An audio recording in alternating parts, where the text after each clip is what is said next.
வணக்கம். Annamalai university distance எஜுகேஷனுக்கு அசைன்மெண்ட்லாம் கொடுத்துட்டு இருக்காங்க. யாரு கொடுத்துருக்காங்க என்ன ஏதுன்ற ஃபுல் டீடைல்ஸ் நேத்துக்கு முந்தைய நாள் கூட வீடியோ போட்டிருந்தேன். மறக்காம அந்த வீடியோ பாருங்க. பட் இதுல கூட அந்த வீடியோ கூட கன்வே பண்றேன் உங்களுக்குமே. அண்ட் இருந்தாலுமே உங்களுக்கான உங்க கோர்ஸுக்கான டெலகிராம் குரூப் அப்படின்னு ஒன்று இருக்கு பாத்தீங்களா, அபிஷியல் டெலகிராம் குரூப். அதுலயும் பாத்தீங்கன்னா அசைன்மெண்ட் கொஸ்டின் என்னன்னு சொல்லி உங்களுக்கு வந்து போட்டுட்டு தான் இருக்காங்க. சோ ஆன்சர் எல்லாம் கண்டுபிடிச்சு நீங்க ஆன்சரை எழுதி அசைன்மெண்ட் சப்மிட் பண்ண வேண்டியது பண்ணுங்க. கண்டிப்பா வெப்சைட்ல வரும் அப்படின்னு சொல்லி வெயிட் பண்ண வேண்டாம். டெலகிராம் குரூப்லயே வந்து உங்களுக்கு வந்து போட்டுட்டு தான் இருக்காங்க.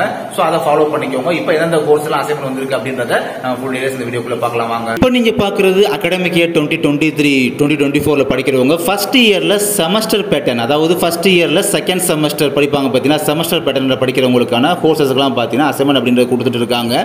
MBA, MSc chemistry, MSc zoology, MSc botany, MSc applied psychology, MFA music, MFA music வீணை, MFA music violin, MFA dance, Bharatanatyam. So இந்த மாதிரி கோர்சஸுக்கும் பார்த்தீங்கன்னா சொல்லிட்டு தான் இருக்காங்க அசைன்மெண்ட் பற்றி. நீங்கள் பார்க்குற MFAலாம் பார்த்தீங்கன்னா லேட்டஸ்ட்டாக அப்டேட் பண்ணியிருக்காங்க. அதுக்கப்புறம் இன்னும் கூட பார்த்தீங்கன்னா சம் கோர்சஸுக்கு வந்து கோர்சஸ் நேம்லாம் அப்டேட் பண்ணிட்டே தான் இருக்கலாம். நீங்கள் பார்த்தீங்கன்னா வெப்சைட்டை வந்து ஒன் செக் பண்ணிட்டே வாங்க. நானுமே ஒவ்வொரு கோர்ஸாக வந்து அவங்க அப்டேட் பண்ண வந்து உங்களுக்கு வீடியோ போட்டு கன்வே பண்ணிட்டே தான் இருக்கேன். அண்ட் இது மாதிரி தொடர்ந்து அண்ணாமலை யூனிவர்சிட்டி டிஸ்டன்ஸ் எஜுகேஷன் சம்மந்தப்பட்ட தகவலை தெரிஞ்சுக்க நம்மளுடைய சேனலில் தொடர்ந்து இணைந்திருங்கள். நன்றி.